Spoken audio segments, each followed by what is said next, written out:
Yo, what's up guys? Welcome back to the channel. If you're here for fire content, you're in the right place. Smash that like, drop a comment, and don't forget to subscribe for more. The mafia boss who asked for her ID was hiding the truth. Celine Cade's voice could freeze champagne mid-pour. Her emerald eyes tracked every movement as security escorted the sobbing man toward the private exit of her penthouse suite. He wore custom Armani. His cologne cost more than most people's monthly rent. His performance was Oscar-worthy. The surveillance footage her team had uncovered told a different story. He'd been photographed meeting with the Moretti family 3 times in 2 weeks, each time leaving with envelopes that her forensic accountants confirmed contained exactly $15,000. Another one. Another perfectly groomed, impeccably dressed vulture circling her empire. She walked to the floor-to-ceiling windows overlooking Sydney Harbor. The city glittered like scattered diamonds below. But Celine felt nothing. She'd stopped feeling much of anything 2 years ago. "That's the 5th one in 3 months, boss," said Kira Chen, her head of security, stepping forward with careful precision. Kira had been with her since Celine was a mid-level investment banker with nothing but ambition and a sharp mind. Now they controlled the largest private equity empire in the Southern Hemisphere. But Kira still knew when to tread lightly. Celine didn't turn around. "Then your screening process needs revision." He passed everything. Family background checked out. No criminal connections. His brother owes the Moretti syndicate $2.3 million. Celine finally pivoted, and something in her expression made Kira straighten. "I found that in 40 minutes. You had 40 days. Kira's jaw tightened. "It won't happen again." "No." Celine's voice was quiet, which somehow made it more absolute. "It won't. Because I'm done with this charade. No more carefully vetted introductions. No more elegant parasites pretending they want me when they're really after what I've built." She poured herself mineral water, watching the bubbles rise. "They're all the same. Kira, they walk in here with their rehearsed charm and designer accessories, and underneath, they're calculating exit strategies before they've even said hello." Sir March 3 weeks later, Celine was reviewing acquisition reports in her corporate office when her assistant buzzed through. "Ms. Cade, there's a situation in the lobby." Celine's attention sharpened. "What kind of situation?" "A courier. He's refusing to release a package to security. Says it requires a direct signature from you because it's classified medical supplies, and he's citing regulatory code to our entire security team." Celine almost smiled. Almost. "Tell him I don't sign for deliveries." "We tried. He said if we forge documentation on controlled substances, he's legally obligated to report it to the Therapeutic Goods Administration. He's got the compliance manual out, Ms. Cade. He's reading it to them." For the first time in weeks, something that wasn't irritation flickered through Celine's carefully maintained composure. It was curiosity. "I'll be down in 10 minutes. She arrived in 8. The lobby of Cade Capital was all white marble, steel, and silence. Her security team, 4 individuals who could collectively bench press a small vehicle, stood in a loose semicircle around a man who couldn't have been taller than 6 feet. He wore a standard courier uniform that actually fit him properly. His deep brown skin had a warm undertone that the lobby's cold lighting somehow enhanced rather than diminished. His black hair was cut close, practical. He held a scanner in one hand and a printed regulation document in the other, and he was reading from it with the calm precision of a legal scholar. Section 4.7.2 clearly states that Schedule 4 substances require verified recipient identification and cannot be released to unauthorized third parties, regardless of their employment status or security clearance. He looked up at the nearest guard. "So no, I'm not leaving these medications with you. I don't care if Ms. Cade owns this building and the 3 surrounding it. Regulations exist for everyone." The guards exchanged helpless glances, and Celine stopped walking. She stood 15 feet away watching him. This man in his properly fitted uniform with his scanner, and his absolute refusal to be intimidated by people twice his size in a building designed to make visitors feel small. He wasn't performing. He wasn't trying to impress anyone. He was simply doing his job with a kind of principled integrity that hit her somewhere unexpected. "I'm Celine Cade," she said. He looked up. Their eyes met. She expected him to falter. Most people did when they first encountered her. She'd built her reputation deliberately. Brilliant, ruthless, untouchable. She knew the effect she had. But this man just blinked, glanced at his scanner, then back at her.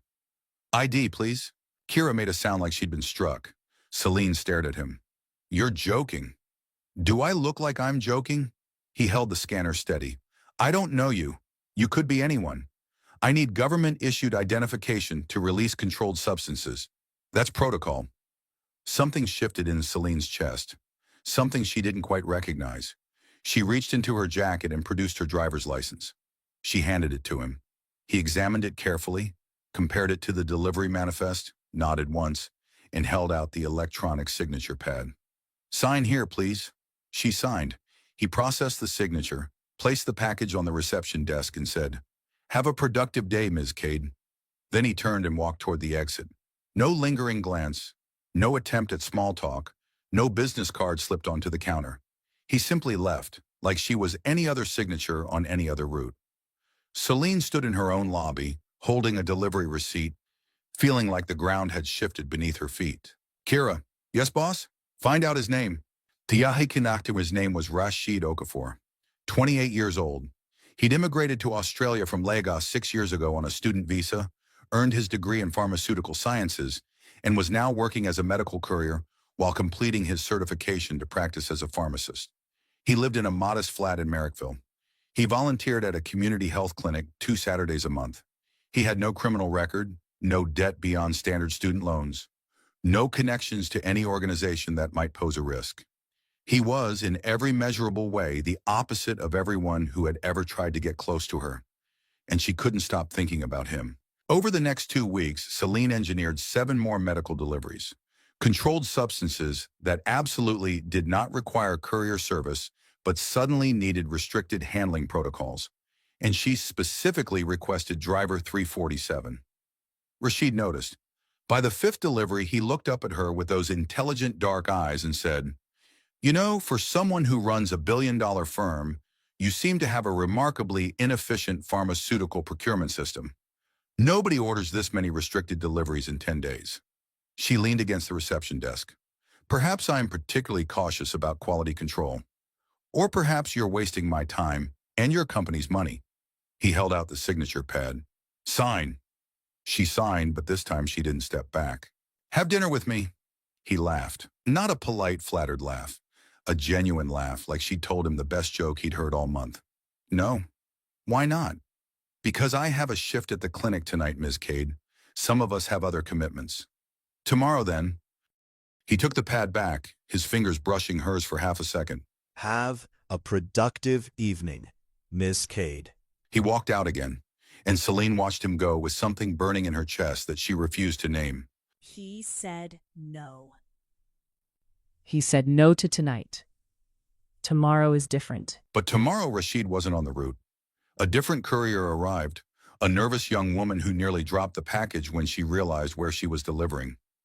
Celine signed without comment and felt an irritation so sharp it startled her. She called the courier company. She was told that Rashid had been reassigned to a different territory. By whose authorization, she demanded? The regional managers, she was told. Scheduling optimization. Celine hung up and looked at Kira. Find out which venture capital firm has equity in Express Medical Couriers. You're not. Did I ask for your opinion? 4 days later, Cade Capital acquired a controlling interest in Express Medical Couriers through a subsidiary. Celine didn't interfere with management. She didn't restructure operations. She simply made one request through enough corporate layers that it couldn't be traced to her. Driver 347 needed to be reassigned to the CBD corporate district. Rashid showed up the following Monday. He walked into the lobby with his scanner, looked at the package, looked at the address, then looked directly at Celine, who was standing by the elevator as if she'd simply been passing through. You did something. I don't know what you're talking about. I was reassigned to the western suburbs. Now I'm back here. I've been doing this job long enough to know that territory changes don't reverse themselves without reason. I signed for a delivery. That's all I've ever done. Are you going to give me my package? He held her eyes for a long moment. Something shifted in his expression. Not anger, not fear. something that looked remarkably like the things she was feeling, but would never admit. You're an unusual person, Miss Cade. Solin. Ms. Cade. She started appearing at the community health clinic. The first time she walked in at 7 p.m. wearing a designer suit that cost more than the clinic's monthly operating budget, the volunteer coordinator nearly fainted.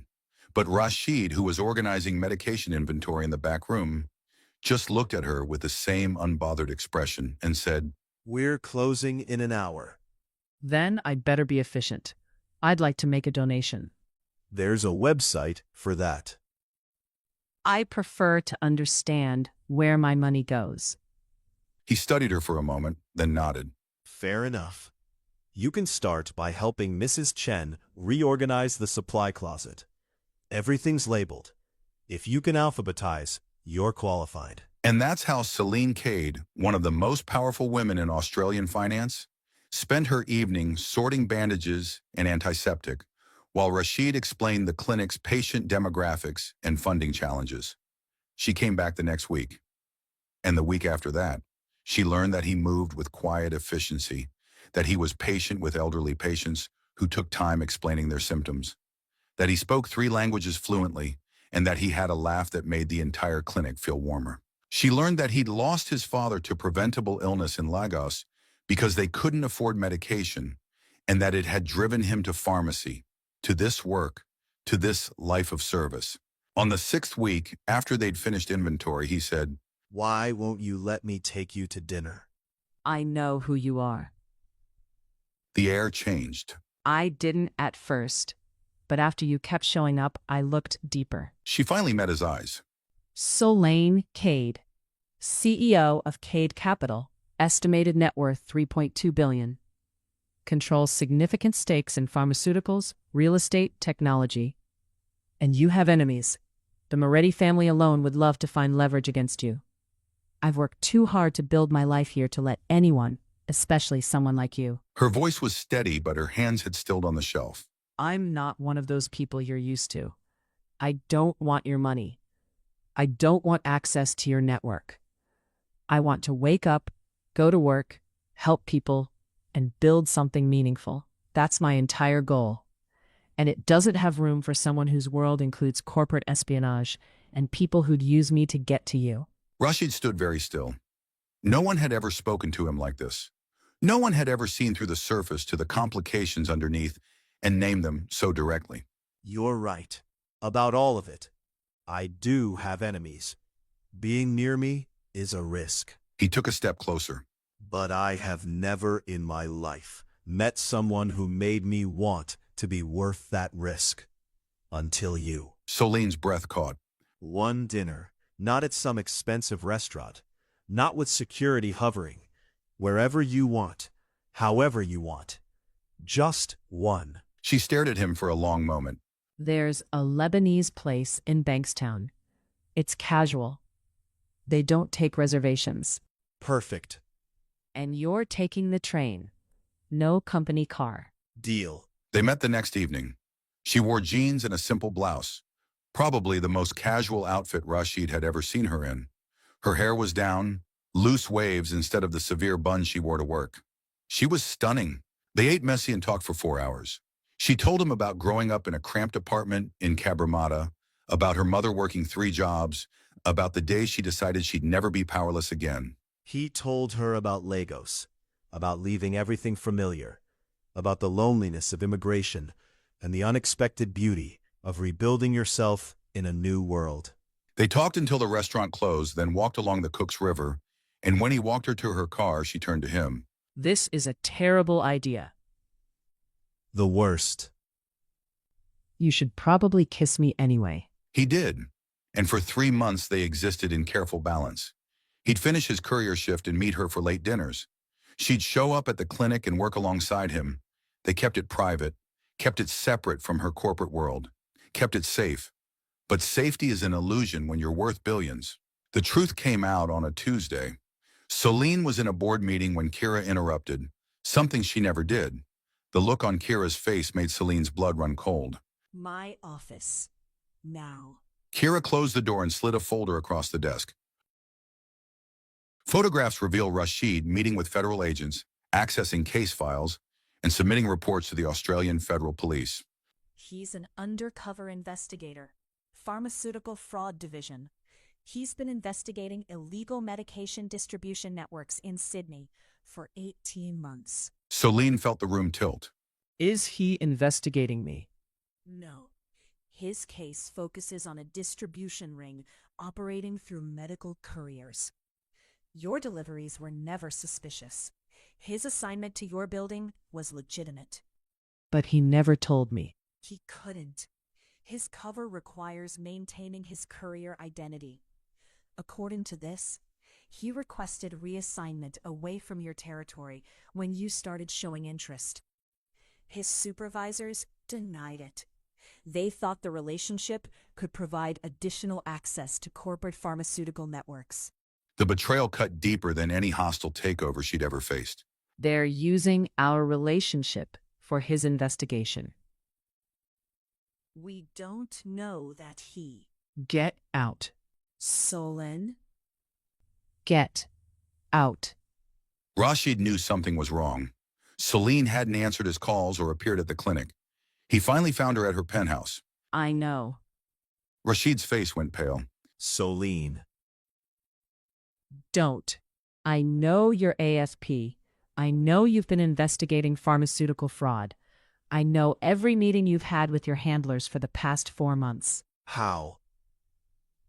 You're not the only one with resources, Investigator Okafor. Were you ever actually interested in me?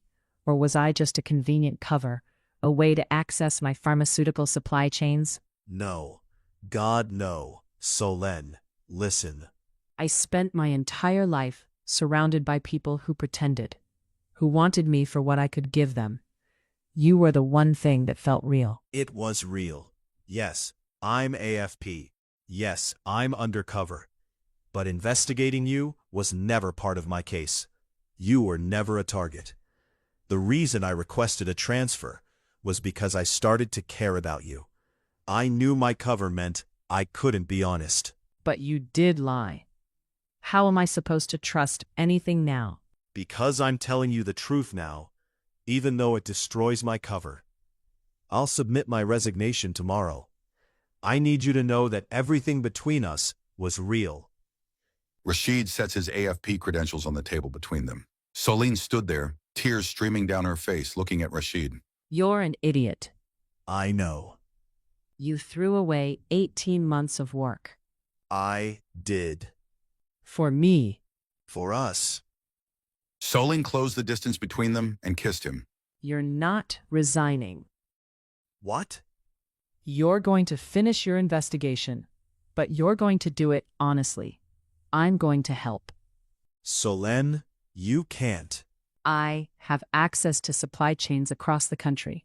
If there's a counterfeit ring in Sydney, we'll find it together. That's not how undercover work. Then change how it works.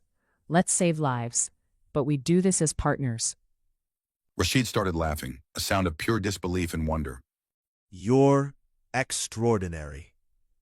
I'm practical and tired of fake people doing fake things for fake reasons. 6 months later, Rashid's investigation leads to the arrest of 43 individuals involved in a counterfeit medication ring. 6 months later, Rashid's investigation leads to the arrest of 43 individuals involved in a counterfeit medication ring. On a quiet Sunday morning, in the same Lebanese restaurant where they had their first date, Rashid knelt down and pulled out a simple ring. No elaborate speeches. No performance. Just truth. You are the most real thing in my life. Marry me. She pulled him to his feet and kissed him. Yes, but I'm keeping my name. I wouldn't expect anything else. They were married 3 months later in a small ceremony at the community health clinic. Mrs. Chen cried. Kira gave a toast that made everyone laugh.